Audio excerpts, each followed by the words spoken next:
Susana, I'm just so delighted you're joining us. For our poetry series, we usually start with a short series of questions for our reader.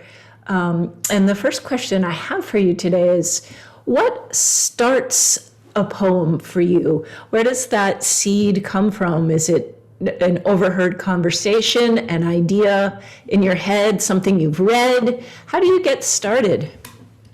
It can be anything, really.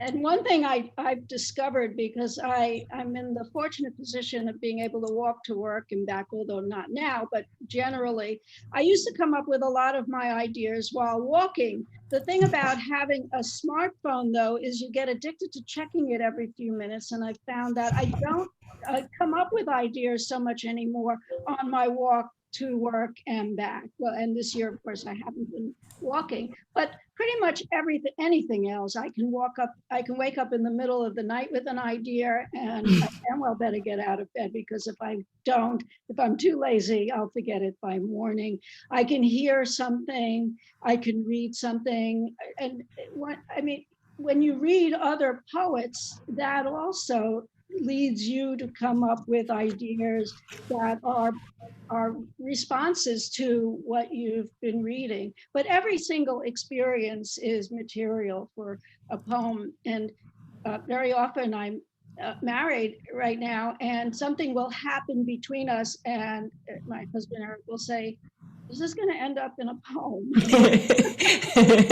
And you usually say yes? Well, it depends, because a lot of daily life does end up in it's part of what I write about, but it's not all that I write about, because I also will often use historical text. So the ideas for those poems are generated from what interests me, from what I'm reading in archival material. Sometimes an idea comes out of a cheap detective novel. Well, speaking of history, this has certainly been a year that will be studied for generations to come, I'm quite sure. How have the events of the past year affected your work and how you work? Well, I'm fortunate in that the work that I do, my day job, so to speak, I have been able to do from my apartment. I must say, I have been in my apartment a lot more than ever before. In fact, during last spring, there was about 4 months where I didn't leave the apartment. And during the summer, when things got better, it was different. But then in the fall, as we moved towards Thanksgiving, once again, I didn't leave my apartment for another 3 months. So what the effect of that is that, of course, there was much more time for projects. So I did a lot of writing. In fact, have a new manuscript, which I used all that time to create, and also have been working with Margot on the anthology. But ironically, I have not written, I say I've only written about a half dozen poems about the pandemic, and maybe only 2 that I've been really happy with. And maybe this will come later. I don't know. I have a friend who's written an entire series, and a very good one, published by Broadstone Books, the same publisher that published at Shark on the N Train. And I know some other people who have written long series about it, but I have not yet done that. And it may happen in the future as the pandemic and the experiences of it congeal. But I've used the time more to work on other projects. Maybe it's the way to avoid the reality of what's happening. And how do you know when a poem is finished? Is there a moment where you put it down and say, done? Oh, well, that's a very loaded question. Because, some people say they're never finished. Yeah, we've And heard that. I have rewritten them. Well, Marion, so did Marion Moore. She did it and did it and did it, but I have not to that same extent, but I have rewritten them after they've been published because I've decided I wanted to change something. Just yesterday, I sent my new manuscript to Larry Moore, who's here. He's the publisher of Broadstone Books, who published Dead Shark on the N Train. And I emailed him today, and I said, just after I put it in the mail, I started to make changes again. So I think that's inevitable. I don't know how to answer that question. Sometimes I never go back to touch again, but most I do. Yeah, yeah. Well, I consider that a great answer to that question. So I don't know. I don't know when you're finished. it was a very eloquent way to say, I don't know. So we are all anxious to hear your work. It would be wonderful if you would read for us, and we can have some time for questions at the end. Sure. Thank you. I'm just going to put some information in the chat if Perfect. anyone's interested about the book and how to get in touch with me later if you're inclined. And I'm going to read largely from the book. This is the book. And you can see there's a 1930s painting of the New York City subway system on the cover and a shark. Yeah. Added. I'm going to read some new stuff too. And in the middle of this, I'm going to screen share and show some images because the middle section of the book also has a series of images that inform the poems. So I'm going to start with a poem that was inspired by the tsunami in Japan several years ago and the aftermath, in which a number of men who had lost their wives continued to search for them afterwards. And this is called The Space Between Missing and Dead. He dives deep to where the ocean sounds like burning hair, to the trench where he finds soda cans, tires, sneakers. To feed her, he leaves rice bowls stuffed with sour plums. Because it snowed the day the tsunami gathered up people, traffic lights, trees, shrouded even houses in its freezing water, he looks for black pants, a red coat, just in case. They take longer to decompose. At the thought she'd become soft, he shakes his head. No, misses the woman who, when music played, swayed close to him in moonlight. He likes to imagine she breathes underwater, will know to swim to where the rice floats. And one of the people who's in the audience today, Perry Nicholas, had said this was one of his favorite poems. So since he's here, I thought I would read it. It was written after a childhood friend of mine died before the pandemic of cancer. And it's called Death Has Come In, with a line from Eliot. Angus Barbieri, Scotsman, holds the Guinness World Record for the longest liquid fast. Lasted over a year before eating a boiled egg and a slice of buttered toast. 3 people fit into his old pants. Angus went on to live a happy life. Wife, kids, kept off the weight. You are not going to have that egg. Cancer 2.0 has launched 3 weeks with only lemon ices and ice chips, your lump the size of a grapefruit next to your colostomy bag from the last bout. The doctors have nothing more. Even the television you love so much has spent its capacity to distract. Last time you were in hospital, we argued about politics, Kavanaugh on the screen. I yelled a lot about gender and stalked out. I am not a nice person. I sit here thinking mostly of myself, my relief, the big C got you and not me. In the room, the women come and go. They jot on charts, no one talking of Michelangelo or time, except when the religious guy comes around. Burial plans, where, which dress, a sundress, a wig. How can I, a person full of words, not know what to say? You are always my best friend, you tell me, and try to smile. The truth is, we have not been close since high school. I want to touch you, but do not want to touch you. I am not a nice person. I cry not out of empathy, repelled and scared.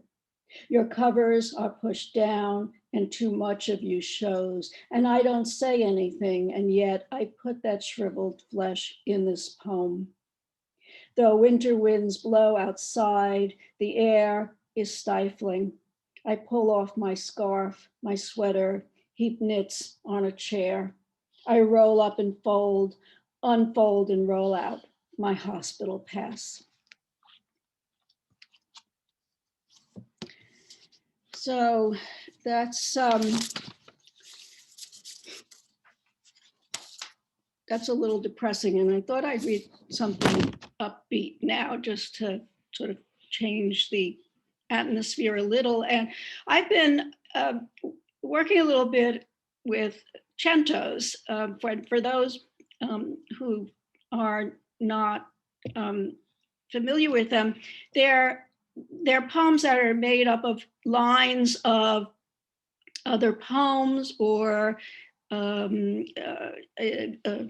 Karen, who's in the audience, has one that's made of titles of, I'm sorry, that's somebody else I know has one made up of titles of movies. And this one is made up of lines from Jimi Hendrix songs, and it's called Dear Jimi Hendrix, for you Jimi Hendrix fans out there. Dear Jimi Hendrix, you only got 200 days. I wish you'd hurry up and rescue me. May I land my kinky machine? Let me stand next to your fire. Oh, but my mind is cold and reeling. Lately, things just don't seem the same. You break love, that's the way it goes. I want to love you so much till I can't stand it. But if you don't come back, you know I'll have to starve to death. Can't you see me begging on my knees? Then come on across to me. Well, you can do anything, but I'm just a night bird flying over the sea.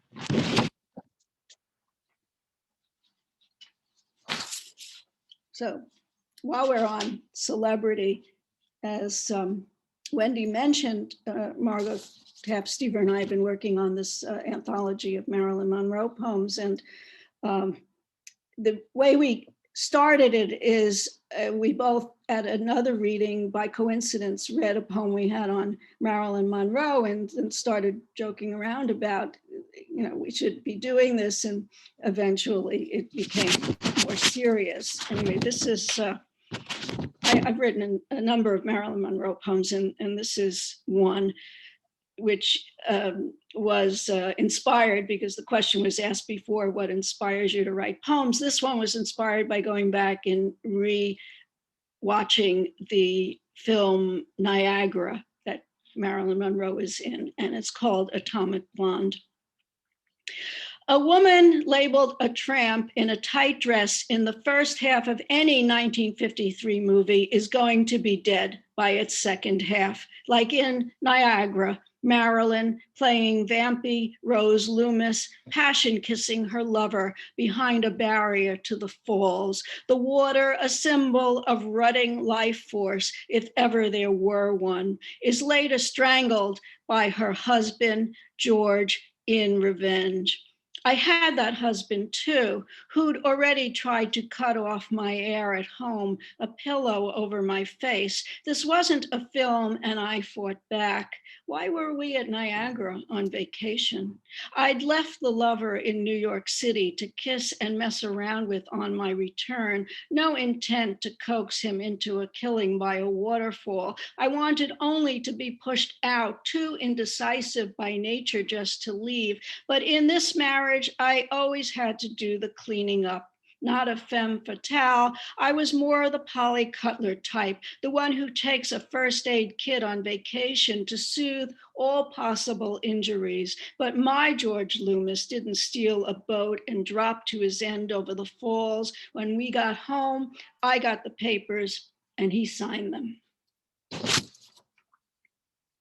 So I'm going to now screen share. If I can find where the screen share is. Okay, oh, wait. Okay, sorry. Bear with me a minute.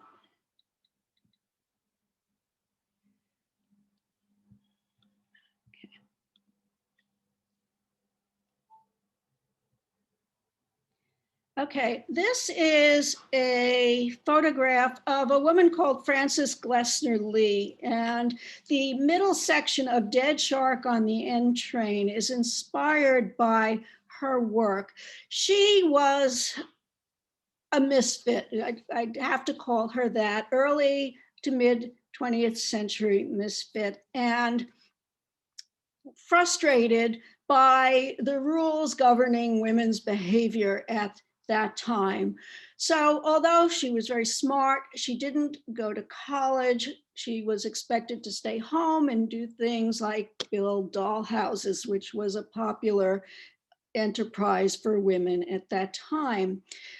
Her dollhouses were truly exceptional in that everyone was a crime scene, or if not a crime scene, a scene of something that had occurred which had created one or more dead bodies. She was a consummate miniaturist, very, very detailed work, and here she is doing that work.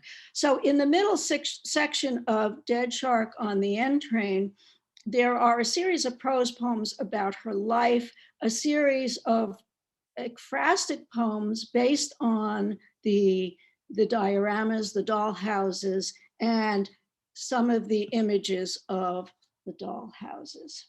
So here is an example of one, and I'll read the poem associated with it.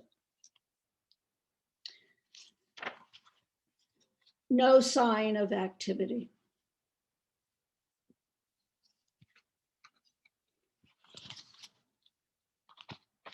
Every day, the shoe factory, and then one day, inevitably, the shotgun.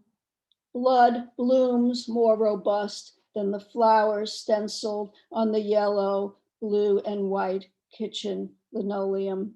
Blood stains redder than the Libby's tomato juice next to the Heinz home-style soup. A box of bullets sits on a kitchen shelf. That morning, the weather was so clear. She thought she was a good wife, set the table for breakfast the night before, dusted around the easy chair where he usually reads the newspaper. This is a gendered household, blue and pink, blue and pink. In bed, blood pooled beneath her. She wears a pink nightgown under a pink blanket.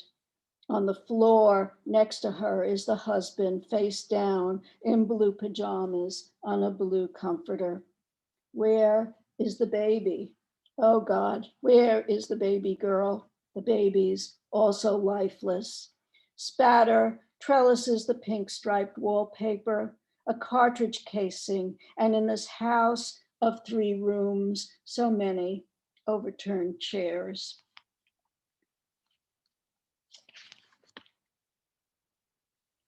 This is another one of her doll houses, and you can see there's a figure of a woman hanging from the rafters, and this is called Laundry Line. In the attic, Love letters scatter like dead leaves beneath the woman's dangling feet. It's Christmas Eve. Is this what happens when you go to Gray? Wrapped in her shawl, she's roped to a rafter with white laundry line, spinning wheel, junked lamp, phonograph, childhood doll in white lace, as if, like the abandoned things, she quietly shuffled away. Downstairs, she may have decided for once not to wash up, to leave a dirty cluster of dishes. The snow is muddled on the outside path. The door is open, looking closely. Her face is scuffed. And let's do one more. This is Body in the Closet. Her neck is slashed. She's sprawled on the closet floor, knife at hand. Is this what she worked so hard for on her back and knees? Female sexuality begets violence. The hooker always gets it in the end. The landlord finds the body, calls the police. They call on her last client, a man who went to her red wallpapered room. Cigarettes smoked, whiskeys poured. She was dolled up in red lipstick and nail polish, all her gold bangles. Her hot date claims she grabbed a jackknife he used to open a package and dashed into the closet. It's all he knows. The John scurried off after he opened the closet door. He's got nothing to add about an argument, nothing about the hurry, hurry, hurry at the scene, the suitcase, clothes, red coat, all the frantically opened dresser drawers. So there are some prose poems in this section as well, and I'm just going to read a couple of them. They're about her life. A perfectly good hobby for middle-aged society ladies, making handcrafted miniatures. A perfectly good profession for men, detecting and police work. Glessner breaks down that gender division with depictions of domestic violence in feminized spaces, training detectives how to analyze scenes of violent crimes. A forensic role model, she becomes an honorary police captain. Because she wears all black, her family nicknames her Tarantula. Nice family, right? Nickname their child Tarantula. Here's one more. Frequenting autopsies to verify the accuracy of her models, Glessner notes the correct amount of bloating among those in her down at heel homes and rooms, victims led astray by desire and vice, the inherent vice of materials, degradation over time. Nail polish depicting blood turns purple. She paints dolls, newspapers stuffed into cracks, and crushed cigarettes, knits stockings with needles the size of straight pins. 3 crime scenes a year, each as costly as a basic house. Not like her house, genteel, full of antiques, or the one in Santa Barbara to which she sent after her divorce, 8 years is enough, to wallow in disgrace. She feels freed instead. Obsessed, she writes, "This has been a lonely and rather terrifying life I have lived." She went on to train forensic investigators at Harvard, who owns most of the crime scene models. Most of them still endure. One has been lost, but the others are all intact and were on display in DC a few years ago.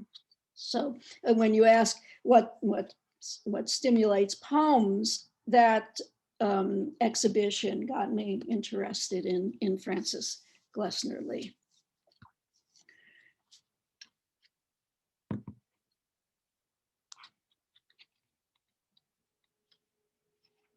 I think I probably should read the title poem for Dead Shark on the N train. So here it is. And I said earlier, or maybe Wendy said earlier, that I live in New York City, and New York City does find its way into my poems. It's another source of inspiration.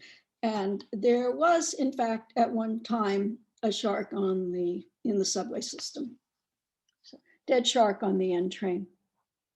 Poor brown fish beached at Coney Island, then carried in someone's arms to the roller coaster where another man thought it beautiful and tried to transport it home, only to abandon it on the subway. And you know how it is in New York City. Nothing surprises anyone. The car reeked of dead shark, and passengers took photos, debating Instagram filters when the conductor asked everyone to leave and closed off that train. At the end of the line in Queens, a transit worker plastic bagged the body and normalized the car. I fled Queens when I grew up. Like sharks that migrate freely, I traveled to survive. Didn't want to reach the end of my line in the same place I started out from, though I ended up just on the other side of the river. When someone on the number 1 had a heart attack and died, his corpse rode the loop from South Ferry to the Bronx and back to South Ferry twice. Like a man in his habitat, he seemed to be napping. Unlike the shark, no one put a Metro card under his fin, cigarette in his jaws, can of Red Bull by his side for the journey. So, as I said in that poem, I traveled to survive, and travel is another inspiration for poems. I wrote this one after going to visiting Cartagena in Colombia. I'm a big fan of Gabriel Garcia Marquez, and so I wanted to see the house he had there, and I also thought I wanted to visit the bar he used to hang out in, because I thought, you know, his molecules were probably still floating around. I could absorb them. I don't know, maybe increase my talents, whatever. For it was a thing on that trip. And of course, nothing is ever as you expect it to be. The bar had been renovated to its death, practically. There were no visible signs of him left. The house was still there. So, but the bar stimulated the poem. And so this is called The Bar Where Gabbo Used to Drink. Gabbo was his nickname. The skeleton girl with 72 feet of copper hair is gone from El Coro, its downstairs crypt. Cigar smoking nuns are gone. El Nobel is gone. No plaque marks his name in the old convent hospital, now a Sofitel, enclosing wicker seats and rows of aguardiente and rum, a jealous mistress, the city. Gabbo's ghost has stolen a cocktail, gathered his ashes from under the bronze bust in the Cloister de la Merced, and put on his Trapaloco crazy rags. The writer's ghost floats to the market to talk with drunkards, pickpockets, butchers who stand amid cow hearts and eyeballs prized for thick soup, climbs rampart stairs to stroll the tops of old walls along traffic and sea. He yearns for Mexico City. This amethyst afternoon, nothing better to do as it wanes than sneak peeks at the setting sun that will leave over and over a hot giant orange, glittery as a street whore walking late. So you can see that has a lot of references to Marquez in it. And so it was not only Cartagena, but it was the entirety of Marquez that inspired that particular poem. Here's another poem about that's inspired by traveling and some of the ironies that are created from it. and it's called Traveling Light. The Portuguese churches are full of doves that sound like the ghosts of crying babies sacrificed to a colony's slavery plantations on the shores of the Arabian Sea. But this evening, the sea is friendly and it seems safe enough to sleep on the beach. Under a full moon, skeletal dogs keep guard, settle down near my feet until sunrise, when they greet the fishing boats back today with kingfish and shark. On the main road where I go for sweet tea, Westerners in Indian dress, sari, dhoti, line up to score hash from locals in colorful polyester shirts. Gregory Peck drives by in a blue Mercedes and waves. Goa is like a movie set. In daylight, the ghosts are quiet. I play only a small part here. I wave back. Goa, which was a Portuguese colony in India, has been used a number of times as the backdrop for movies. And so I don't know, it may just have been during the time I was there, but I think it's not unusual to spot movie stars driving down. It's the main road there. There are also a number of poems in Dead Shark on the M train about gender violence, and I'll read a few. This one is called Walking Home. The girl walking home alone doesn't know what to do about the stranger who calls her name. He claims he has a gun. His knowing her name is a gun. He blocks her way. Rail track, chain link fence, no parking sign. It's like that test she had in school yesterday, having to choose which animal doesn't belong. She guessed it was the cow. This girl knows nothing of farms. On her left, the empty tennis club. In front, the man who snarls he will kill her.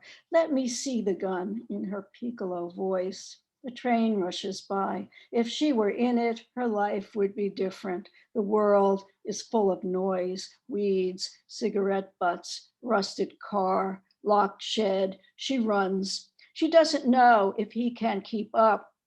He's too old to catch her. He screams again, I'll kill you. She doesn't look back.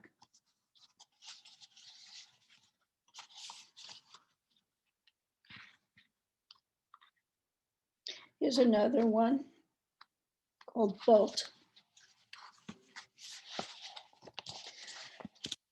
A panicked rabbit, coughing fear in the car, nose twitching as she shifts into drive. A familiar form, the husband, looms in the rearview mirror, her beginning and end. Locks click, rear wheels spin, tufts of earth. It's this, or he closes his hands around her neck again. She wonders how someone so much like a ferret can be so familiar. She no longer wants him to be so familiar.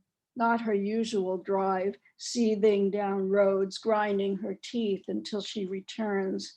Puff, she is a magic rabbit. Snap, here is the hat. Here is the highway. She snaps out of her rut. Here she swerves. There she goes. Dot vanishing on the horizon. Those are two poems of escape. There isn't that same degree of escape in this one, which was inspired by a visit to the university where I work by the police to give a workshop on what we should do if there was an active shooting situation at the campus. And this is called Active Shooter. He had a well thought out system. He appeared off-brand weird. He was solo 98% of the time. He wasn't stupid any of the time. He appeared to know the building. He planned the operation. He was a quiet man, everyone said, never a problem. He was a problem. He was a monster. He was not a monster. He did a monstrous thing. He shot for 7 to 11 minutes. We didn't pay that extra minute of attention. We tried our concealment. The weapons bullets penetrated our desks. The weapons bullets penetrated the partitions between our cubicles.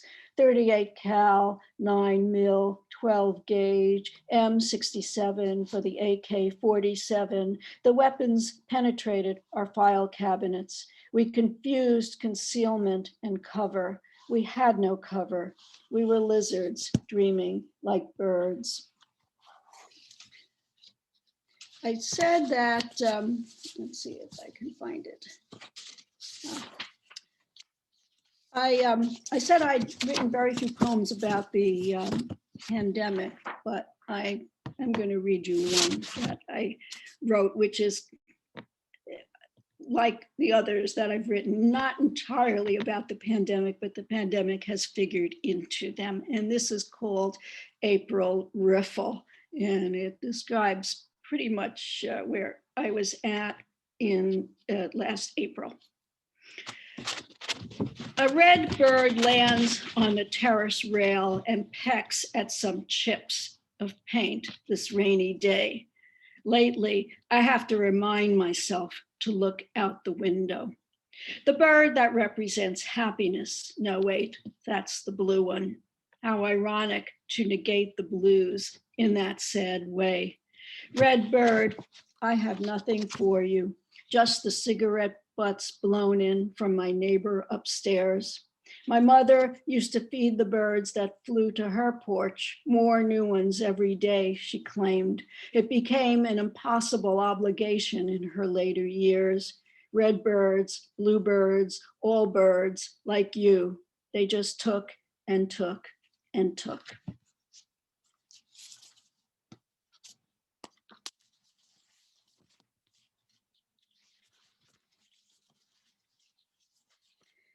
I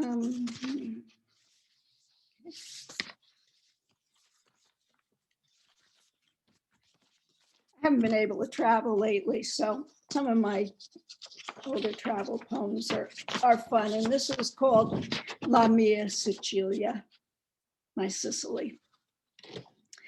Jeans, iPods, black cherry nails. No one looks like Al Pacino. No widows shrouded in black. My Sicilia, you ooze sex. I want 7 Sicilian lovers, 1 for each day of the week. Which day would I reserve for my favorite? Food is your seduction, wet, tingly, olives, eggplant stroke my palate. You barely remember your fascisti, Giovanni Ravalli, who poured boiling olive oil over 70 Greek prisoners of war, returned home to a grand career in the Sicilian police. I offer an olive branch, though Pirandello was a Mussolini head, though you ferreted out every hidden Jew, the few that remained after the Inquisition. My Sicilia, I forgive your history in the face of caponata, tasty pizza, gay-friendly hotels, but stop sleeping with the mafiosi and the church, those collaborators, you floozy. They steal all your money while your eyes are closed with pleasure. Instead, fill the fascist mystic temple in Palermo with the offices of insurancemen and bankers. Let me buy Prada in Syracuse. Your beaches are too beautiful, you're too beautiful, and I'm too hot to think anymore. If Etna gets grumpy, just let it erupt. So I don't know when I started. I think I might be out of time. We have about 15 minutes left, and it's nice to leave, I don't know, maybe about 10 for questions. So if you have another. Okay, sure. Okay, great. Thanks. Yeah. So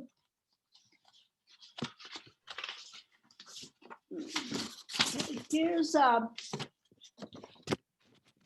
in line with the idea that anything can be material. Here is a traumatic event from high school turned into a poem, and it's called For the Boy Who Cut Up My Frog. And I don't think we do this anymore in high school. I hope not. But when I was in high school, we still had these dead frogs in biology, and we had to dissect them. And it was something I just couldn't do. So fortunately, I had a rescuer. So For the Boy Who Cut Up My Frog. You saved me from failing biology, girl, frozen in place at the thought of cutting into frog flesh. As you took the scalpel from my hand, you smiled, feeling sorry for me standing there blank, nauseated. I hope they don't do that anymore. Present a box of frogs, formaldehyde packages, their greenish legs spread and pinned. There must have been hundreds of them. My hero, my improvisational lab partner, who so deftly cut as I forced myself not to turn away from this class lesson in how our human bodies work, that inside they were stringy, complicated, visceral, its poor frog heart. I hope your life has been blessed, your kindness returned to you, that a cop never shot you because you were Black. If you found work you liked, perhaps something involving skilled hands like surgeon or artist or carpenter, I'm glad. Maybe you're still in the rescue business. And I would like to know, in case frogs rain down some curse, or if there's drought or floods, when the need to be saved will arise again.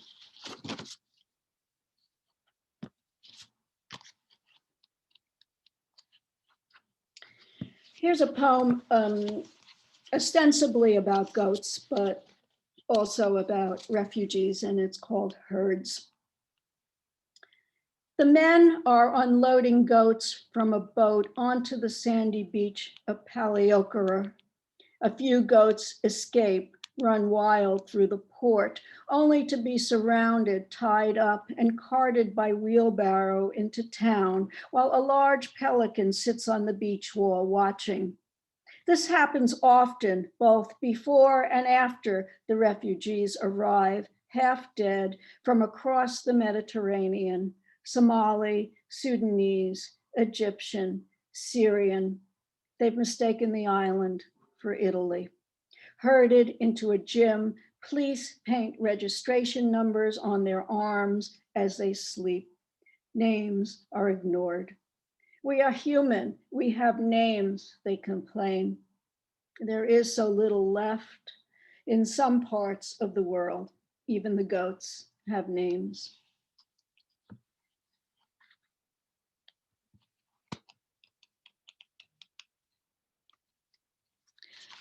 The part of New York City I live in is on the East River. And so the East River has also at times become a character in my poems. And this, as in this one, which is titled The East River Isn't Romantic Anymore. Those are actually the lyrics of a song called Greenpoint, Greenpoint being on the other side, though, on the Brooklyn side. 16 miles of saltwater estuary that can't make up its mind in which direction to nudge the tugboats extends south from the arched bridge at Hellgate. Once a mass of ice got stuck, and for a few days, commuters could cross on foot between Brooklyn and Manhattan. They've cleaned up the water from when human waste was dumped, when Harry Houdini performed his first wooden crate escape with shackles and straps. Swimmers practice their strokes from Brooklyn Bridge Park to Manhattan, where the current runs fast. Every year, some jumper drowns. It's where the suicides go, are the lyrics of the rock song, like the father of a man I once loved, who locked up his dress shop and, arm dangling from the car window, smoked his last Marlboro as he drove down Montgomery Street, never breaking. The city's machinery fished out the car, bleeding water, and him, a man who no longer needed to make up his mind.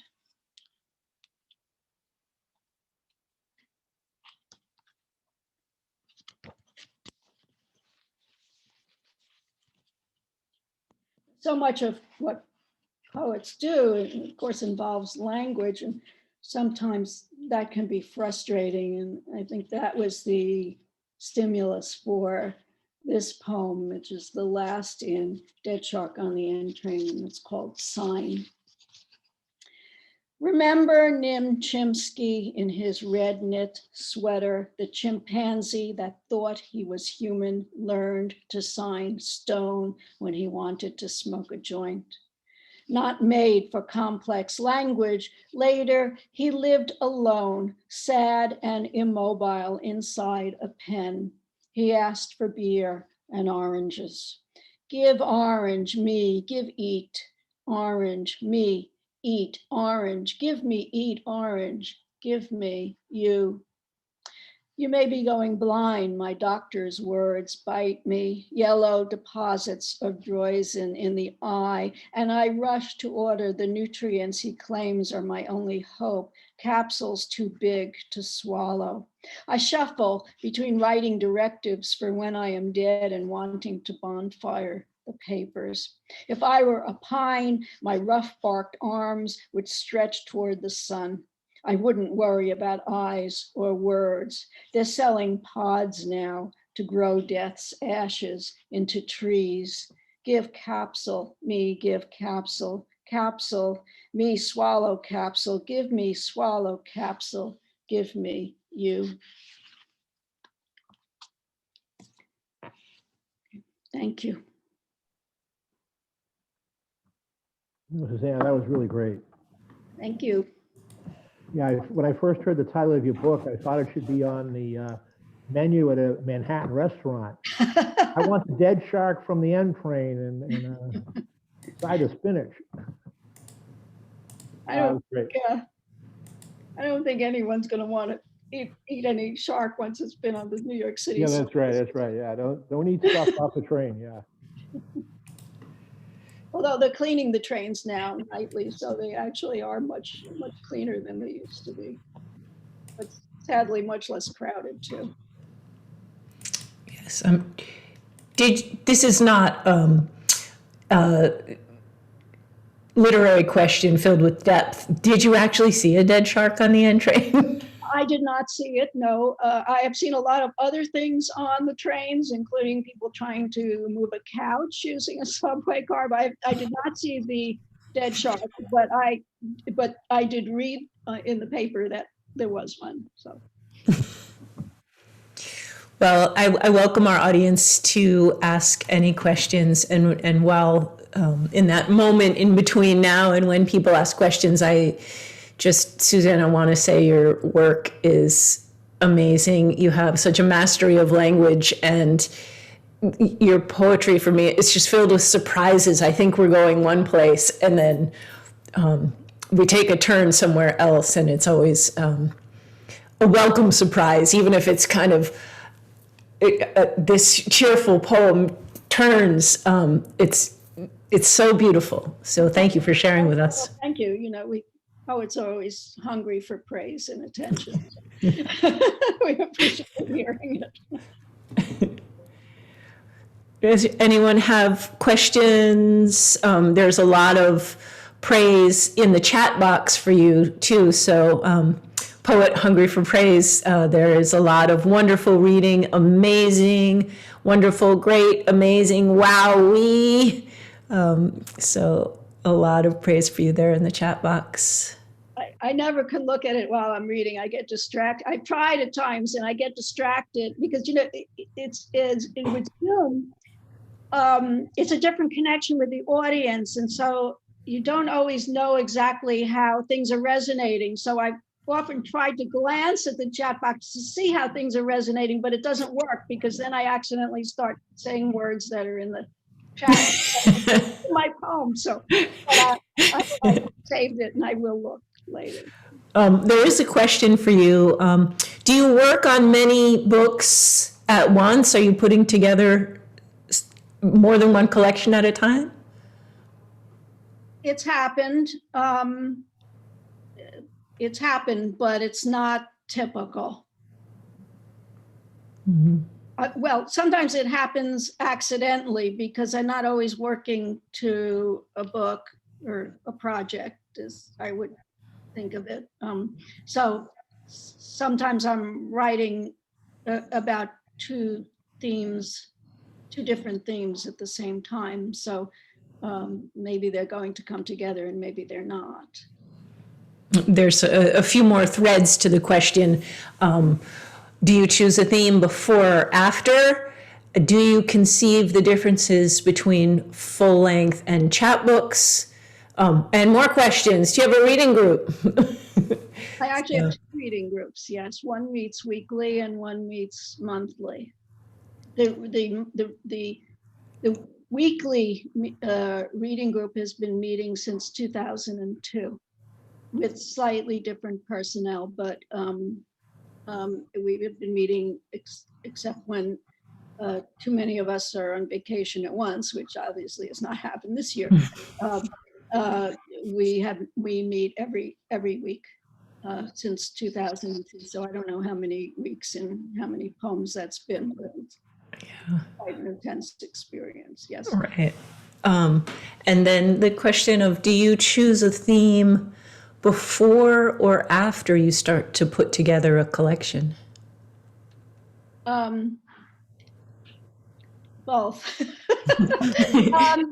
Well, sometimes there's a topic I want to write about that I'm interested in, and I know the poems are going to all be about that particular topic. A lot of the rest of the time, I'm writing about various things, and maybe they will fit together, or some of what I'm writing will fit together, and some of it will not. I didn't deliberately set out, for example, with Dead Shark on the N Train, to write a collection of poems that is largely about death and gender violence in various forms. But that ended up threaded through the entire collection. The material I've been working on more recently, I knew would have to all fit together because it was a historically based look at or creation of an incident related to the late 60s, early 70s FBI use of the COINTELPRO program, in which they went after various activist groups. And so I knew everything I wrote was going to be centered around that. But it depends on the price. It depends. So I do different things at different points. Yeah. Many years ago, I used archival material to write a collection of poems. In fact, it was my first collection. It was the Slapring. I won the Slapring Hall Press chapbook competition. Margot Taft-Steva, who's here, was the co-editor of that competition of that press, and founder of the Hudson Valley Writer Center. And I was everything I was writing at that time was formed around a group of mathematicians who were working in what was then Poland during the right before and during World War II. And so I knew they were all going to go together because it was a cogent theme. But that it's not always like that, hence. Thanks. So we have time for maybe one more question. If the audience has any burning questions on their minds.